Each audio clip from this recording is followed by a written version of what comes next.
Okay, so Pascal's wager is basically saying, why risk eternal damnation when you could receive eternal rewards? Well, there have been a number of objections offered to Pascal's wager over the centuries.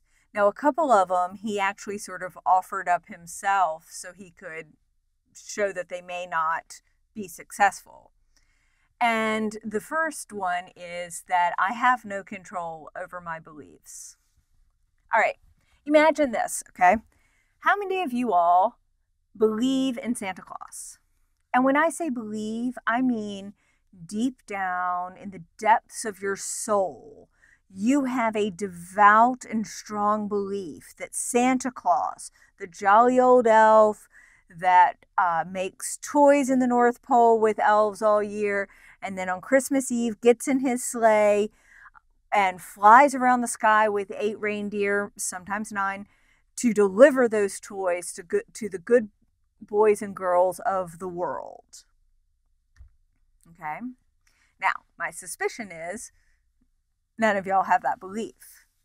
What if I told you that you could get an A in this class if by the end of the semester you have a strong and devout, deep down in your soul, belief that Santa Claus exists? Okay? You come to me and you prove to me that you have that deep down in your soul belief that Santa Claus exists. You'll get an A in the class despite everything else. Now, how many of you believe in Santa Claus? I'm betting a few hands went up that didn't go up before. But it doesn't work like that, right? I don't have a switch I can flip and change my beliefs. My beliefs change as a result of gathering new information, and that new information has to be reconciled with my belief system. So Pascal saying it's only rational for me to believe in God isn't going to allow me to have control over my beliefs and change my beliefs if necessary. Does that make sense? Well, Pascal says you need to do the things believers do. You need to act like a believer and you will become a true believer. He says you need to do the things believers do. You need to read the Bible and go to church and do your witnessing. And one day you will wake up to discover that you are, in fact, a true believer. In other words, fake it till you make it. Okay? So he says you will become a true believer if you act like one long enough.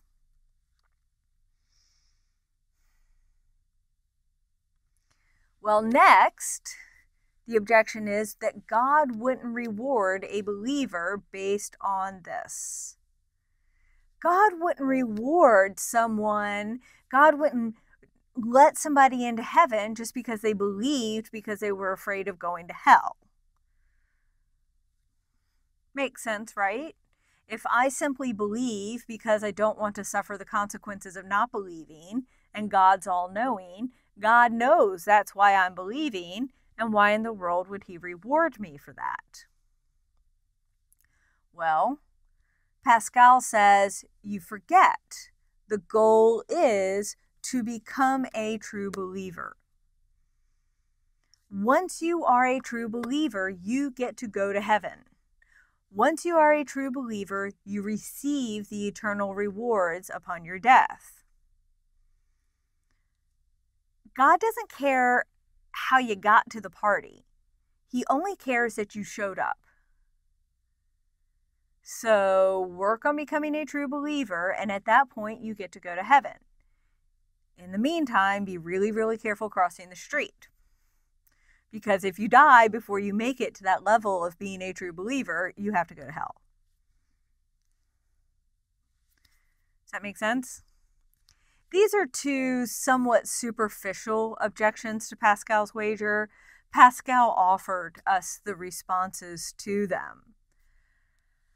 But in the several centuries before since Pascal offered us up his wager, we have been confronted with a smaller world and more awareness of different gods.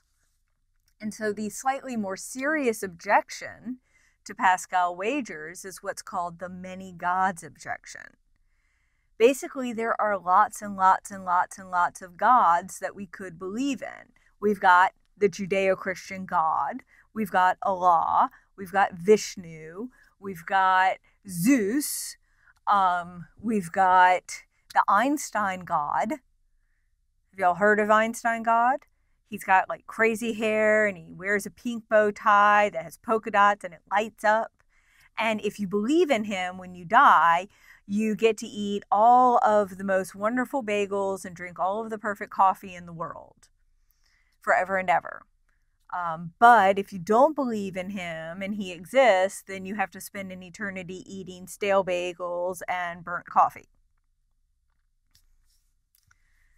No, he's not real. I made him up.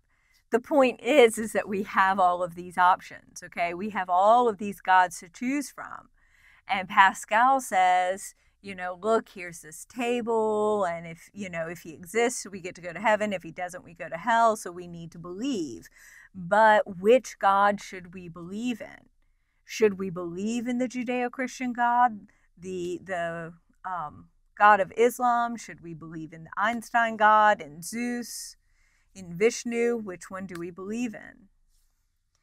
Well, the most common response on Pascal's behalf is that you believe in the one with the best rewards and the worst punishment. So you extend your table. It's not just the 4 squares anymore. You have to add on for the God of Islam, for Zeus, for Vishnu, for Einstein God.